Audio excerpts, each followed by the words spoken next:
Can Warner Brothers successfully modernize an American icon for a new generation and global market?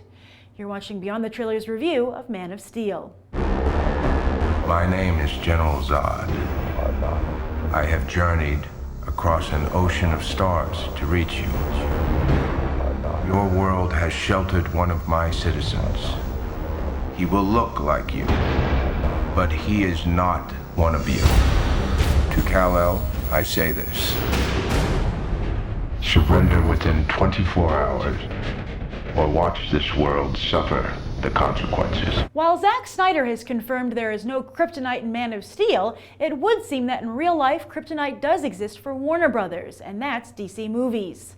Yes, while the famous movie studio has reigned over perhaps the most successful franchise of all time, Harry Potter, so far they have been unable to construct a DC cinematic universe to match their rivals, Disney and Marvel. Now, to be fair, Warner Brothers did oversee Christopher Nolan's legendary Dark Knight trilogy, but in the end might have missed the forest for the trees. Indeed, Warner Brothers has a history of being led around by their talent. Who can forget how they gave free rein to the Wachowskis at the ultimate expense of their Matrix franchise? See, for some inexplicable reason, Warner Brothers has become convinced that instead of building on Nolan's trilogy, where 2 of the 3 picks earned over $1 billion at the box office, they need to start their cinematic universe from scratch. And fanboys will tell you that is because Nolan wants to step back, or because the Dark Knight's realistic approach simply wouldn't work with DC's other superheroes. But I say the mainstream audience has spoken, and at the end of the day, Warner Brothers owns both the characters and the rights to Nolan's work.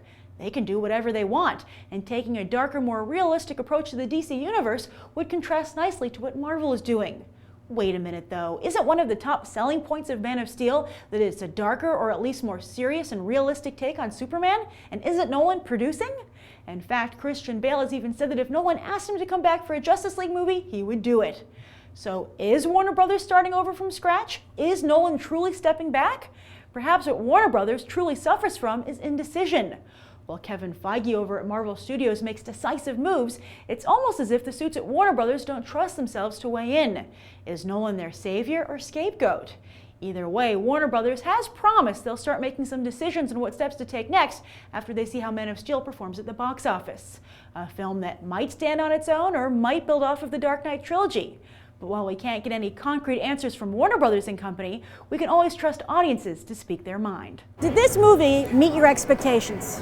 More. Oh, good. More than. Yes, I think it surpassed them. I was kind of disappointed in a little way. It was good. It was a good film. It was a good action movie and everything, but I was kind of disappointed because they changed the story up a lot. I had very, very high expectations. So if I can be completely honest, I say it wouldn't. But it did do justice to Superman name, I think. Honestly, I didn't really have any expectations going in.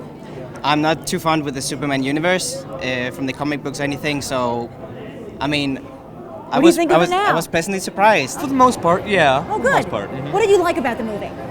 Henry Cavill as Superman, he was great. I thought he was really good. The acting is good. Story, yeah, it's pretty good. A lot of it seemed like that it was real, that it's something that could happen in the future. It had that realistic feel that the Dark Knight trilogy had. That's what I liked about it. Well, the visuals, first of all, were amazing.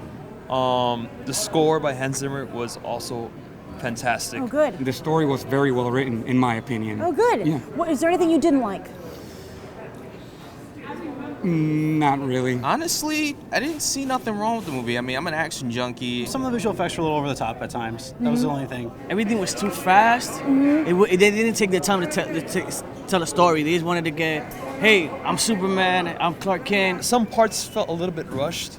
There was one thing that was mentioned that in one review I heard that there was a lot of collateral damage. Yes. And I didn't think that would be a problem. Then you see the movie and there's a lot of collateral damage. I'm like, how many people died? I thought it was too much destruction for a first film. Obviously going to make sequels to this one, and they have General Zod as the first villain, first movie.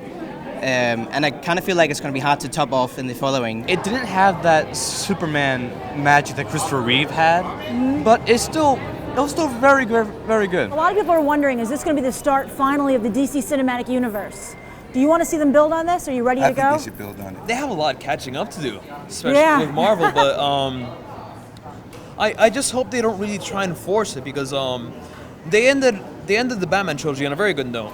And I don't know how they're gonna handle that. They should build on Batman. I'm a die-hard Superman fan, but I believe they should, because with Batman they did take the time, and with Batman it was slower. It was like, okay, here we go. I just really hope Christopher Nolan has more creative input, because this is more of a Snyder film and not a Nolan film. It's a Zack Snyder movie, in my Yeah, opinion, yeah. because you can see the Nolan part is there, but it's not across the whole movie. He's hit or miss with Snyder. Is this a hit or a miss? I think it was on the positive side of a hit. Oh, good. All right, excellent. All right, so maybe not a bullseye, No. but in that area. Yeah. A combination of both, I think, because the Zack Snyder films that I've seen have been more flash and not too much character depth, and this had a lot of depth to it. What do you say to that person out there who's maybe seeing some of the mixed buzz and is maybe being a little apprehensive, and they're like, maybe I shouldn't go, or maybe I should wait? What do you think? What do you say?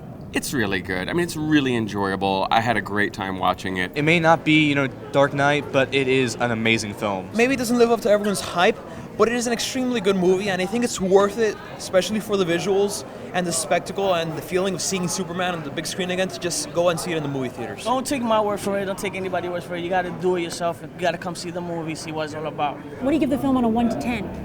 Give it a 10. I'd give it a 10. I'd give it a 9. 7. A 7? Okay. 6? A light 7, maybe 6.5. I'd give it an 8. Give it an 8.5. 8.5. I gotta give this film a 10. So overall, it looks like audiences are willing to roll with this version of Superman, giving Man of Steel an 8.5.